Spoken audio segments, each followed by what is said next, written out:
So ఇప్పుడు cinema ఇండస్ట్రీలోనే ఒక చిన్న సినిమా మీరు వర్క్ చేసి ఉంటారు, అప్పుడే యాక్ట్రెస్గా చేస్తున్న వాళ్ళకి రమ్యకృష్ణ లాంటి వాళ్ళకి కూడా చేశారు మీరు. మేడంకి ఎంత డిఫరెన్స్ ఉంటుంది పే స్కేల్లో హెయిర్ స్టైలిస్ట్కి స్టార్టింగ్ టు ఎండింగ్? అంటే పేమెంట్ ఎంత ఉండొచ్చు డిఫరెన్స్? అంటే లైక్ మనం నార్మల్ పేమెంట్స్ అంటే ఉండొచ్చు 3K 4K ఉంటుంది. మూవీస్ రేంజ్కి వెళ్తే మేము 10 to 15K పేమెంట్ ఉంటుంది పర్ డేకి. వా! సో మనం చెప్పలేం, మన ఎక్స్పీరియన్స్ బట్టి ఉండొచ్చు, ఆ ప్రొడక్షన్ బట్టి కూడా ఉండొచ్చు. ఆ ప్రొడక్షన్ బట్టి ఉంటుంది అన్నమాట పేమెంట్ కూడా. సో ఆర్టిస్ట్ ఒక పేమెంట్ చెప్తారు, అది ప్రొడక్షన్కి ఒక పేమెంట్ ఒకటి ఉంటుంది అనమాట. సో అట్లా మనం అది చూసుకోవాలి. గ్రేట్. అసలు ఇప్పుడు ఎన్నో ఆపర్చునిటీస్ ఉన్నాయి సినిమా ఇండస్ట్రీలోని. ఒక హెయిర్ స్టైలిస్ట్గా ఉంటే ఎన్ని టైప్స్గా మనం డబ్బులు సంపాదించవచ్చు?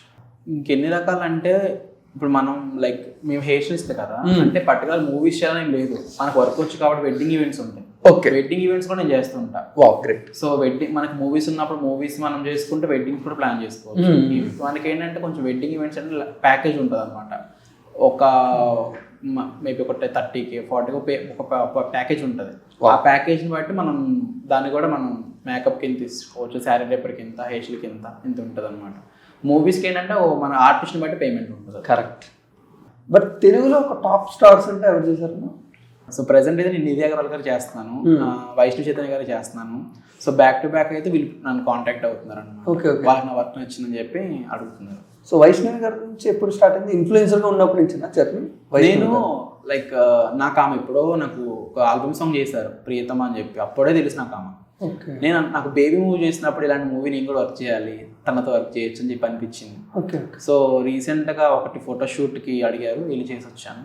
సో అక్కడ నా వర్క్ నచ్చింది అనమాట. ఇంకా తర్వాత ఏమన్నా నాకు తన ఈవెంట్స్ ఉన్నా పర్సనల్ ఏమన్నా పిలుస్తున్నారు, ఇంకా వెళ్ళి చేయాల్సింది. తన ఇంట్లో వర్క్స్ ఉన్నా. ఓకే, చాలా మంచి అమ్మాయి.